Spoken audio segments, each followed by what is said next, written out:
અને વચ્ચે મહત્વપૂર્ણ સમાચાર મળી રહ્યા છે। સર્વપક્ષીય બેઠક મળી હતી। રાજનાથસિંહની અધ્યક્ષતામાં વડાપ્રધાન નરેન્દ્ર મોદી, ગૃહમંત્રી અમિત શાહ તમામ મોટા નેતાઓ ઉપસ્થિત હતા અને સર્વપક્ષીય બેઠકમાં કેન્દ્ર સરકારે મોટી વાત કહી છે। રક્ષા મંત્રીએ કહ્યું છે કે ઓપરેશન સિંદૂર હજુ પણ ચાલુ છે। ઓપરેશન સિંદૂર યથાવત છે।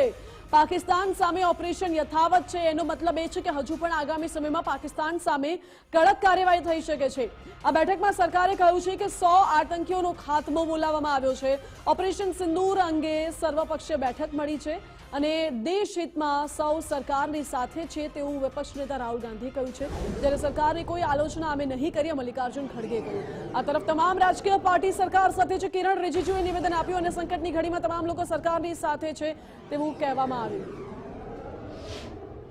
रक्षा के विषय में हम उसको अब नहीं कह सकते, ये उन्होंने कहा।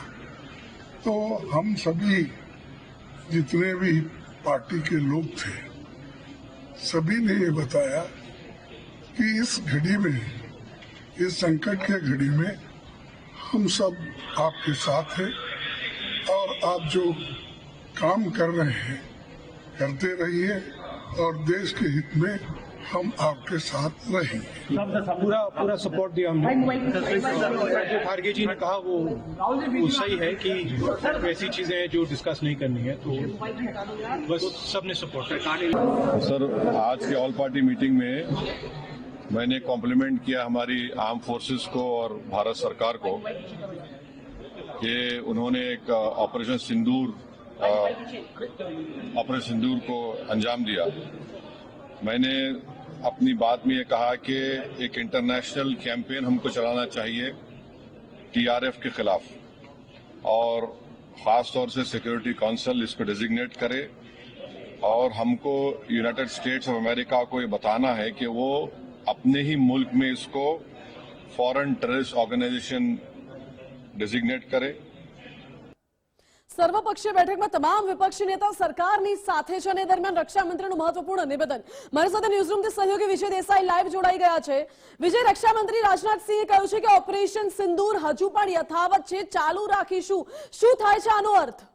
આનો અર્થ સ્પષ્ટ છે કે કેન્દ્ર સરકારનું ઓપરેશન સિંદૂર જે આતંકવાદીઓ વિરુદ્ધ જે ચાલુ કરવામાં આવેલું છે તે હજુ ચાલુ જ છે, યથાવત છે। એટલે પાકિસ્તાન માટે આ એક ડરનો માહોલ પેદા થાય તે પ્રકારનું ભારત સરકારનું એક્શન આપતું આ નિવેદન છે જે સર્વપક્ષીય બેઠકમાં સામે આવ્યું છે। કારણ કે ગઈકાલે જે ઓપરેશન સિંદૂર થયું હતું ને ત્યારબાદ એ ઓપરેશન અંગેની જે સેનાએ કરેલી કામગીરી અંગેની માહિતી આપવા માટે દેશની તમામ રાજકીય પક્ષોની આજે બેઠક મળી હતી। આ બેઠકની અંદર રક્ષા મંત્રી રાજનાથસિંહે સ્પષ્ટ રીતે એક સૂરમાં કહ્યું છે કે આપણું ઓપરેશન સફળ રહ્યું છે અને તેના માટે સેનાને અભિનંદન પાઠવ્યા હતા। અને ત્યારબાદ જે નિવેદન આપ્યું છે એ જે સૂત્રો દ્વારા જે જાણકારી મળી રહી છે એ નિવેદન એ છે કે ઓપરેશન સિંદૂર હજુ યથાવત છે।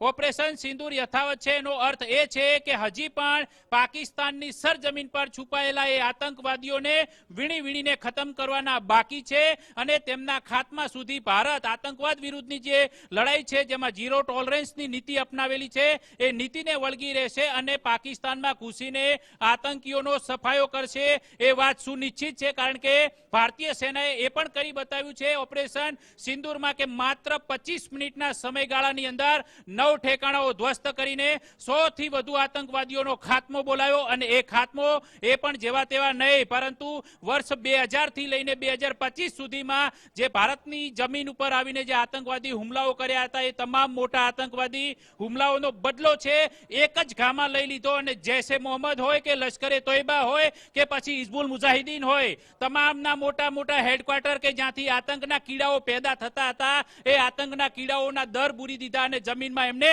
ધરબી દીધા છે। એ તમામ જે હેડક્વાર્ટર તોડી પડ્યા હતા ત્યારથી એક ચર્ચા એ પણ ચાલી રહી છે કે ભારતના સૌથી મોટા બે દુશ્મન મસૂદ અઝહર અને હાફિઝ સઈદ એ જીવતા છે કે કેમ એને લઈને શંકા થાય છે।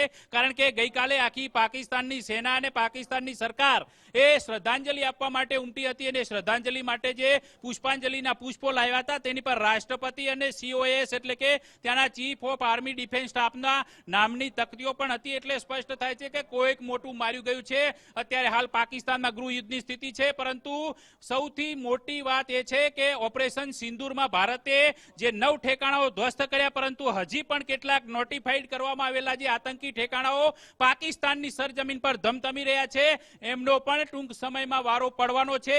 અને એના માટે ભારતની તમામ સેનાઓ સજ્જ છે, ભારત રાષ્ટ્ર સજ્જ છે અને એક સુરે તમામ પાર્ટીના નેતાઓએ કહ્યું છે કે પાકિસ્તાન સામે જેટલી પણ કાર્યવાહી કરવી એટલી કેન્દ્ર સરકાર કરે. રાજકીય પક્ષો એક સુરમાં બોલ્યા છે કે અમે તમારી સાથે છીએ અને સરકારે કબૂલાત કરતા મંત્રી કિરણ રિજિજુએ એ પણ સ્પષ્ટ કર્યું કે રાષ્ટ્રહિતમાં તમામ લોકો આ સંકટની ઘડીમાં આપણી સાથે છે અને સરકાર કોઈ પણ રીતે પીછેહટ કરવાની નથી અને આતંકનો ખાત્મો નહીં બોલે ત્યાં સુધી અમે છોડવાના નથી. અને એ પાકિસ્તાનને પણ સારી રીતે સમજવું પડશે, કાં તો પોતાના વિસ્તારની અંદર રહેલા, પોતાની સરજમીન પર રહેલા આતંકના અડ્ડાઓનો જાતે નાશ કરે અથવા તો ભારતનું ઓપરેશન સિંદૂર જે હજી યથાવત છે એની બીજી સ્ટ્રાઇકની પાકિસ્તાન રાહ જોવે. અને હવે જે ઓપરેશન સ્ટ્રાઇક છે તેની અંદર સંભવિત રીતે જે સૂત્રો પાસેથી જાણકારી મળી છે તે અંતર્ગત 12 જેટલા અન્ય અડ્ડાઓ છે જે હજી પણ ધમધમી રહ્યા છે પાકિસ્તાનની સરજમીન પર, એનો ખાત્મો ટૂંક સમયમાં ઓપરેશન સિંદૂર પાર્ટ 2